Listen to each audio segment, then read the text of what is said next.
Dzalikad dinul qayyim, orang yang beragamanya lurus, mengikuti ketentuan agama dengan benar, maka dalam hidupnya tidak mungkin dia melakukan tindakan-tindakan yang dilarang oleh Allah Subhanahu wa taala.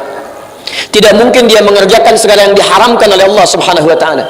Jadi kalau ada di antara kita sampai dengan malam ini masih mengerjakan yang haram, masih senang dengan hal yang seharusnya ditinggalkan, masih mengerjakan segala hal yang tidak Allah ridai, maka ada yang bengkok dengan cara beragamanya.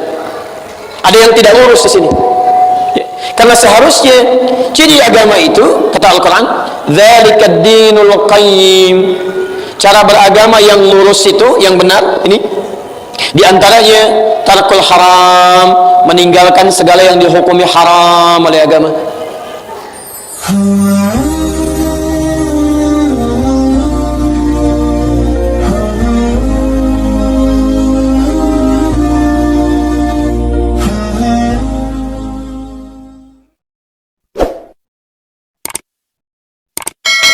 Jadi begitu Anda masuk ke bulan Rajab, mohon maaf, ada sementara orang belum tentu mendapatkan kesempatan di bulan ini karena ajalnya telah tiba menghadap kepada Allah.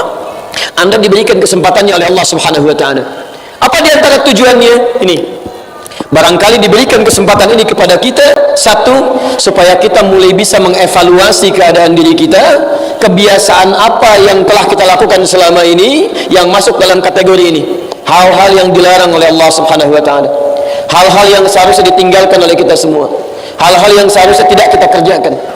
Jadi begitu masuk ke bulan Rajab, semua ini, maaf, dihadirkan kepada kita salah satunya untuk mengevaluasi kebiasaan-kebiasaan buruk yang tidak diperkenankan oleh syariat. Yuk kita mulai.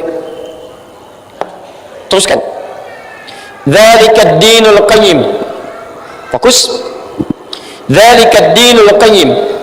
Orang-orang yang terbiasa meninggalkan segala yang dilarang itu, menjauhi segala yang haram itu, maka itulah kemudian disebut oleh Al-Quran dengan ad-dinul qayyim, cara beragama yang lurus, tegak.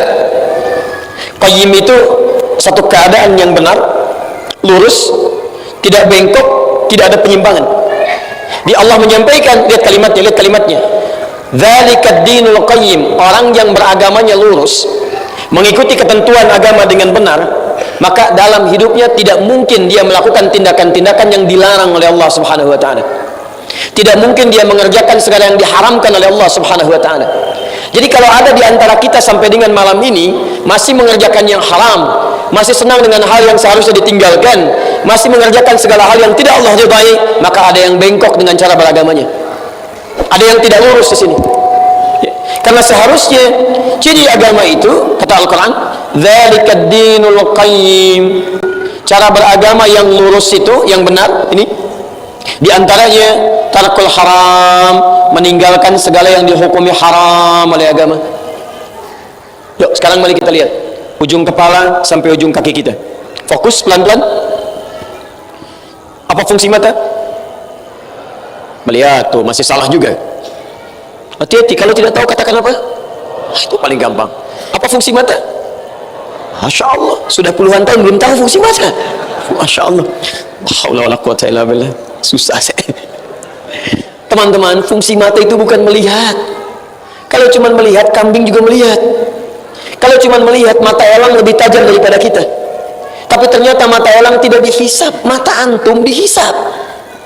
Quran surah 17 ayat 36. Posisi paling kanan di pertengahan. Inna sam'a wal basara wal fu'ada kullu ulaika kana anhu mas'ula. Sungguh pendengaran manusia itu, penglihatan manusia itu, dan fikiran manusia itu satu saat akan dihisab, ditanya oleh Allah Subhanahu wa taala. Mata elang setajam-tajamnya itu tidak dihisab. Mata kita serendah-rendahnya itu akan dihisab. Karena itu Allah bedakan fungsi mata yang lain dengan fungsi mata manusia. Untuk laki-laki Quran surah ke-24 ayat 30. Untuk perempuan ayat 31-nya. Lihat kalimatnya. Wa qul lil mu'minina, katakan bagi pria-pria yang masih merasa punya iman, yaghuddu min absarihim, matanya hanya boleh melihat yang baik-baik saja. Palingkan dari yang tidak baik menurut Allah. Jadi ternyata fungsi mata kita bukan melihat, tapi melihat yang baik-baik. Jadi ketika Anda melihat sesuatu yang tidak baik menurut Allah, maka masuk dalam kategori yang ini. Gambar yang terbuka auratnya Allah tidak senang. Tayangan yang membuat kita menjauh dari Allah, Allah tidak senang.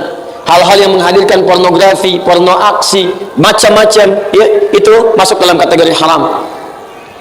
Sekarang saya tanya kepada anda, selama kita hidup, atau jangan selama hidup lah, hari ini saja berapa kali mata kita sudah salah lihat? Kalikan selama kita hidup sejak balik. Ini baru mata. Berapa kali mata kita salah lihat? Persoalan paling utama, perhatikan ini ya, awas, hati-hati, ini rumus dari Quran. Ini rumus dari Quran.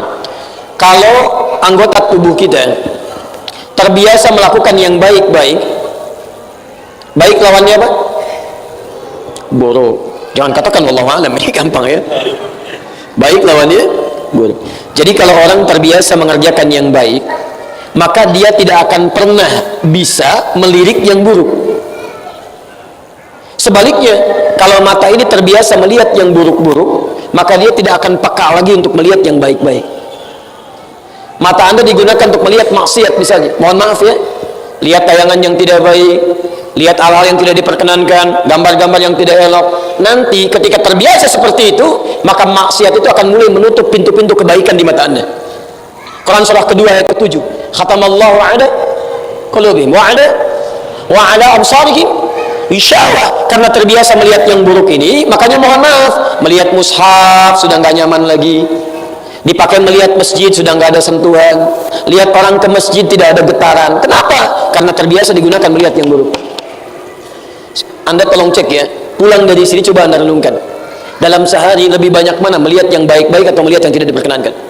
Kalau anda terbiasa melihat sesuatu yang baik-baik, misalnya senang lihat orang ke masjid, senang lihat orang taklim, ini menunjukkan bahwa mata kita tidak bermasalah. Tapi kalau anda melihat orang sholat sudah nggak enak, lihat orang mengaji sudah tidak tenang, lihat orang menggunakan pakaian syar'i, anda malah sinis misalnya, ada yang salah dalam penglihatan mata kita. Ini mungkin kebanyakan menggunakan yang haram. Apa fungsi lisan kita? Bicara yang baik-baik. Udah mulai gampang ya. Alhamdulillah sudah nyambung malam ini. Baik teman-teman, apa dalilnya? Oh wallahu a'lam. Itulah paling gampang. Baik, hadis Nabi sallallahu alaihi wasallam, man kana yu'minu billahi wal yawmil akhir falyaqul khairan aw liyasmut. Siapa yang merasa beriman kepada Allah dan hari akhir, maka dia cukup mengatakan yang baik-baik, kalau tak mampu diam. Ternyata fungsi lisan kita cuma dua, katakan yang baik, kalau nggak bisa diam, selesai. Silahkan anda lihat, katakan yang baik, nggak bisa diam, nggak usah bicara kalau nggak ada yang bermanfaat. Dari sekian kehidupan yang kita jalani, berapa kali lisan kita mengucapkan yang tidak baik, yang hukumnya haram? Makanya dilarang oleh Allah untuk berdusta, wailul lil mukadzibin, celaka bagi para pendusta. Dilarang untuk mencela, la yaskhar qaumun min qaum. Dilarang untuk bergibah, la yaghtab ba'dukum ba'dha. Maaf, karena lisan ini saat diciptakan hanya ditujukan untuk berkata yang baik, kalau nggak bisa diam. Silahkan cek sampai dengan bulan Rajab ini, berapa kali lisan kita digunakan untuk melakukan hal yang tidak baik. Hati-hati, awas, hati-hati. Apa fungsi telinga? Mendengar yang baik-baik. Sudah tahu fungsinya mendengar yang baik-baik, kenapa selalu antum gunakan untuk mendengar yang tidak baik? Gosip masih didengar juga. Saya tanya ibu deh, gosip dosa tidak bu? Udah tahu dosa, kenapa dinikmati juga? Hati-hati tuh. Mohon izin bu ya, kenapa saya tanya ibu? Awas, hati-hati. Karena kecenderungan untuk mendengarkan sesuatu dan berbicara itu ada pada perempuan, tidak pada laki-laki. Saya sebentar ya, saya lompat sedikit saja dulu, boleh? Oh jangan, nanti saya keluar dari sini gitu ya. Pembahasannya dulu sebentar. Lihat sini, lihat sini. Ada beda nama laki-laki dengan perempuan di dalam bahasa Arab, termasuk di Quran. Perempuan itu kalau sendirian itu disebut dengan mar'ah. Mar'ah. Tapi kalau banyakkan, dia berubah menjadi nisa. Apa artinya mar'ah? Mar'ah itu seakar dengan kata muru'ah asalnya, yang punya setidaknya 3 arti. Pertama, cenderung senang dengan keindahan, sesuatu yang tampil indah. Makanya kalau antum misalnya, mohon maaf, lihat istri atau anak perempuan senang dengan keindahan, nyaman, itu normal. Ya, beda kecenderungannya. Anda keluar laki-laki pakai pakaian, sebagian nggak kesetrika, jalan aja, kelihatan istri Anda, ganti. Normal. Ya, antum bangun dari tempat tidur biasa saja, tapi perempuan tidak, dia lihat, dia bereskan, dia rapikan, indah, itu normal. Ini. Kedua, senang dengan tampil terhormat. Ya, tampil terhormat. Jadi selalu ingin menyeimbangkan dengan yang lainnya. Dan yang ketiga, ini yang paling antum harus catat. Kata muru'ah juga bisa berarti, mohon maaf, punya nilai sensitivitas yang lebih. Beda, ya. Makanya sering diilustrasikan, ya mohon maaf, dalam bahasa Arab ada peribahasa mengatakan al-mar'atu kal mir'ah, tulisannya sama, mar'ah kal mir'ah,